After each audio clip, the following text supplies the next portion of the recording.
dafay est-ce que du wax jooju yow la ko jëmale wala sa naataango yi nga xam ne ñoo nekk ci kujje gi mais du affaire u cinéma boo xam ne dafay am ay fantasme ngay expliquer di c'est-à-dire est-ce que amul leneen loo xam ne itam parce que bien avant que ngay nekk ministre de l'énergie est-ce que am nga ay études yoo ci def wala am nga ci benn connaissance.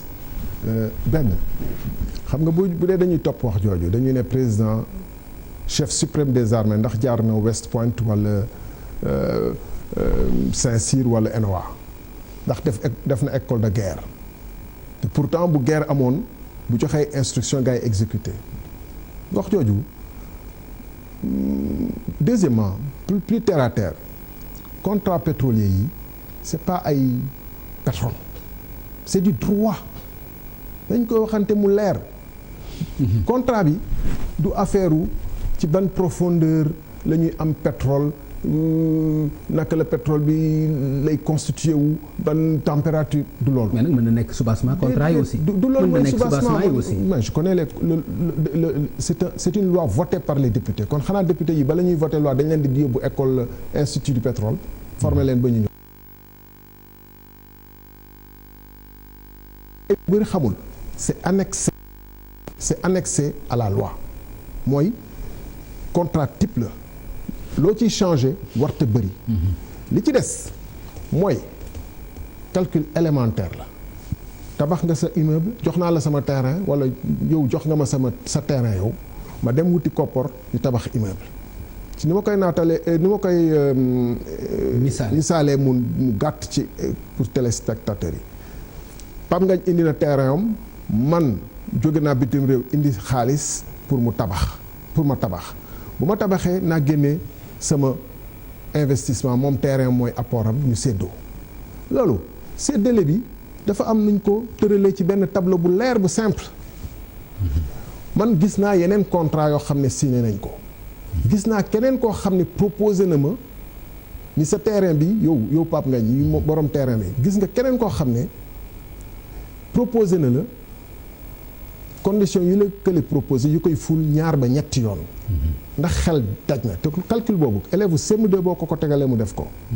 ndax xel daj na nga jox ko ki la xam ne moom moo la proposé li yées bu fekkoon ne alal sa alalu bopp la alalu Macky Sall wala bu Abdallah Dionne bu muy jaay du ko nangu.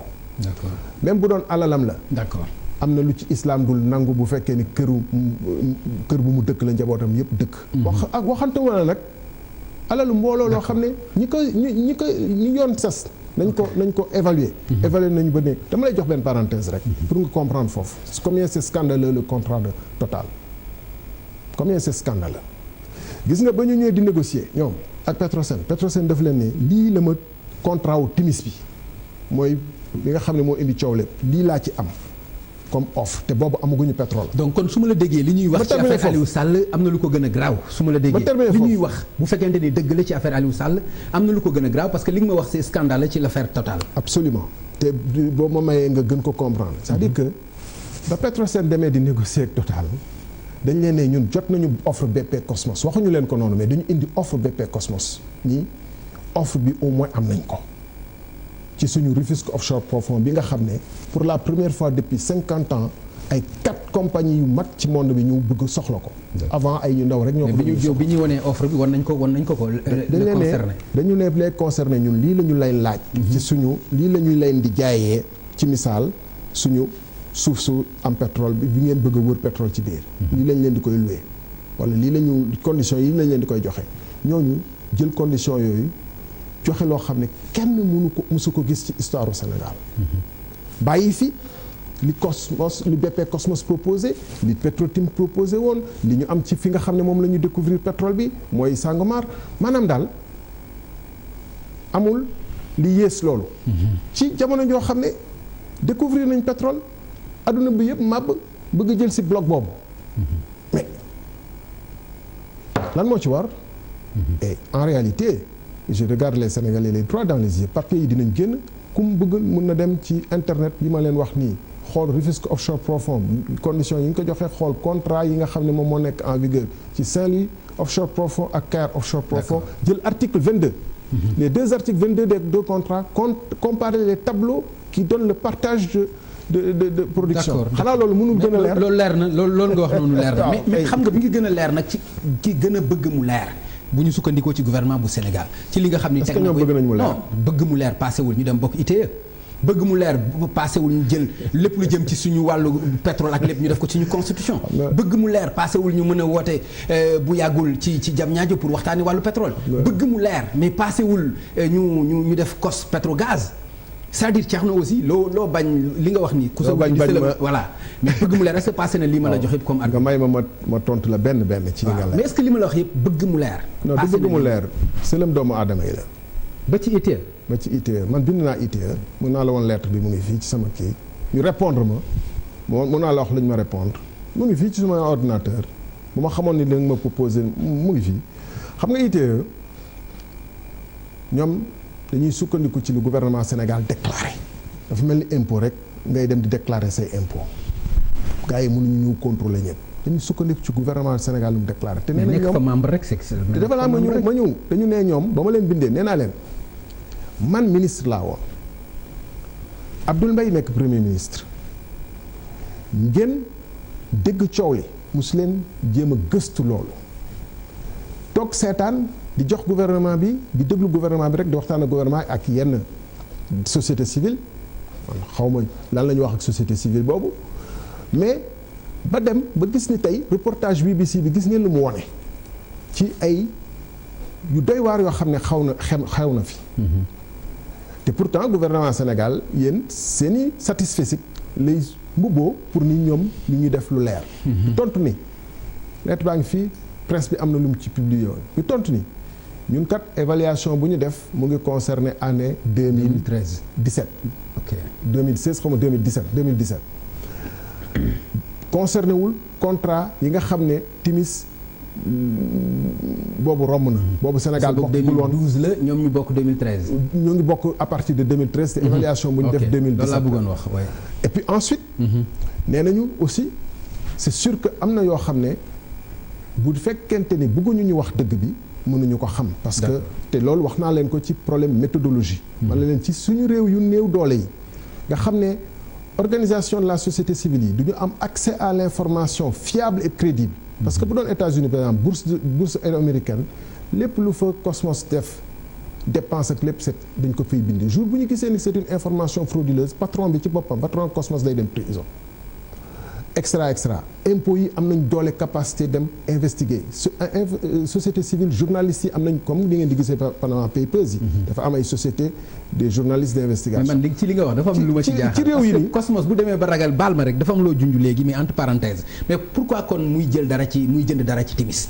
te yow nga jàpp ni dara leerul ci affaire Timis. dinañ ci ñëwaat tout à l'heure bu la neexee mais ñu eggale ci deuxième bi nga wax bi. parce que bu ñu boolee question. mais c'est-à-dire dafa am loo dugal te ma loolu daf may jaaxal aussi.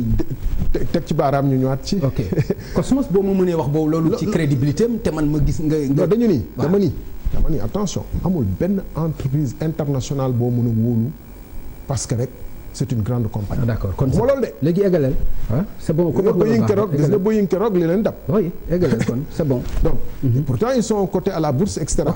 ils sont soumis aux mêmes règles. dama ni ITIE bi donc nañ ko teg de côté ban beneen nga wax. non wax naa la lu jëm ci contenu local lu démb bi rek. contenu mais loolu rek xam nga c'est important ñu wax ci wax naa la lu jëm ci suñu constitution ci boppam ñu dugal ko ci référendum kooku ku bëggul mu leer doo ko ci def. xam nga suñu constitution dafa ne accès libre par exemple aux médias de service public wala liberté égalité d'accès de tous les partis politiques. est-ce que gis nga RTS ñu am débat bi ma lay laaj rek te mu ngi suñu constitution te muy benn pilier de la démocratie boo xam ne yéen journalistes yi sax da ngeen koy seetaan. parce que du ma leen dégg mukk ngeen dénoncer le fait que RTS dafa nekk média boo xam ne dañ ko akimoo ku mën a akimoo RTS. mën akimoo te dama ko doon dénoncer ba ma fa ne mën nañ ci revenir mën a akimoo yeneen ak yeneen yoo xam ne dafa fës ñëpp di ci teg bët naka nga dul def ci yoo xam ne kenn mënu ci teg bët. donc ñu le fait que ñu bind ko ci constitution bi. tekkiwul dara xam nga lan mooy tekki dara.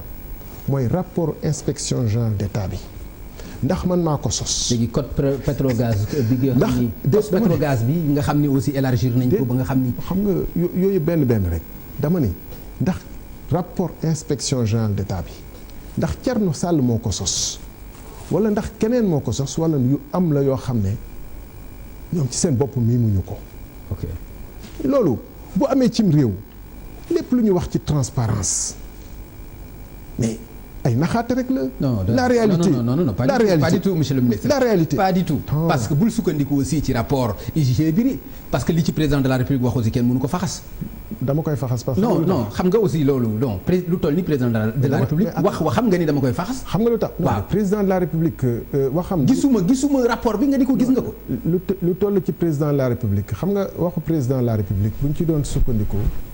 constitution du amay gaar ay du teg ay justice à côté ak assemblée nationale à côté pour ñu saytu président de la république. amul kenn ci suuf koo xam ne bu ñu génnee domaine religieux ci état amul kenn ci suuf ku ñuy wax ni que sa parole c'est sacré parce que bu doon loolu du ñu teg ay disposition ci constitution ne président de la république mun na def haute trahison te bu boobaa nii lañ koy atteeg nii ak nii ak nii. benn ñaar. man rapport inspection générale d'État bi mën naa ci benn sukkandiku parce que man dama nekkoon ci biir wax naa la léegi dañu toll benn jamono ma jàkkaarloo président de la république ni ko timis mii kat ci sama gis-gis la muy def waru fi woon dugg te ma teewu ko te defu fi dara bëgg a yóbbu suñu alal bu fekkente ne sama wax jooju te boobu man ñi ma seqaloon yëpp làq nañ ma ñi ñoom mës nañu dem ci IGE tontu ci inspection générale d'État waxuñu ma ko ñu ngi may seetaan musuma dégg ni IGE am na def na fa inspection ba tënk rapport ba ni dañ fa war a génne timis dagam président moomu noonu wax loolu accentement ak man donc bu fekkente ni kon kay loolu mooy nangul nga président ni am na lu ko ci mën a déedéet non non d'accord ma ci dinañ ci ñëwaat non ma eggalee après ñu kii ok donc bu fekkee ni man si ma sama matuwaayu bopp mun naa dem ba nii kii war nañ ko génne donc ñoom ak seen i moyens ak seen i comme nee nañ ñoom c'est des ingénieurs de Petrosen c'est du sérieux le pétrole waruñu ko kii waroon nañu mën a génne mais Pape il faut ngeen nangu il faut sénégalais yi nangu benn affaire naka Thierno Sall benn waay ju jóge fële rek nekkoon ci aviation ñu dugg ci pétrole par hasard dem ba découvrir ci loo xam ne après rapport IGE ba mu ko gisee rapport IGE dafa ne aha lii laa doon wax exactement donc te man ba ma koy def kenn déeyuma waxuma kenn ci sama seetlu bopp la donc loolu président bu bëggoon xam dana xam ci fi ma laaj nañ ci rapport IGE ndax président war na ko yëgam déet xam nga Pape dañuy foowee ci Afrique fii yu graaw di ko débattre nii di ko foowee waxuma suñu débat bi de mais de manière générale grand place yooyu président gis na gisul ministre de la justice wax mais si c'était dans un état bu fekkoon dañu fekk ci état bu sérieux boo xam ne président nawloo na askan wi di wax ne lu toll ci rapport IGE boo xam ne moom moo ko commandité 30 jours moins de 2 mois après li mu toog moins de 2 mois après li mu toog mu commandité ko ba pare signé rapport boobu ñu sànni ko ci internet adduna bi yëpp jot ci ba BBC ñëw jóge ci international yor ci sénégalais yu nekk ci monde bi yëpp yor ci journaliste yëpp yor ko président de la république ne yoru ko loolu mais loolu aussi grave mais loolu aussi monsieur le ministre est-ce que mënul nekk est-ce que mënuñu la ko retourner est-ce que aussi bu ñu nekkee ci état bu sérieux di nga nekk ancien ministre de l'énergie bari loo xam ci pétrole bi ñu jox lay opportunité mu am coow ñu ne la kaay wax ko fii demuloo wax ko fa yaa ngi koy wax feneen ak feneen ak feneen est-ce que loolu aussi lu logique la non est-ce que loolu aussi mënuñu la ko retourner lu logique la laaj nga ma leneen lu ma neex mooy bu doon un état sérieux du ñu def appel à candidat à témoin mais nga nekk ancien ministre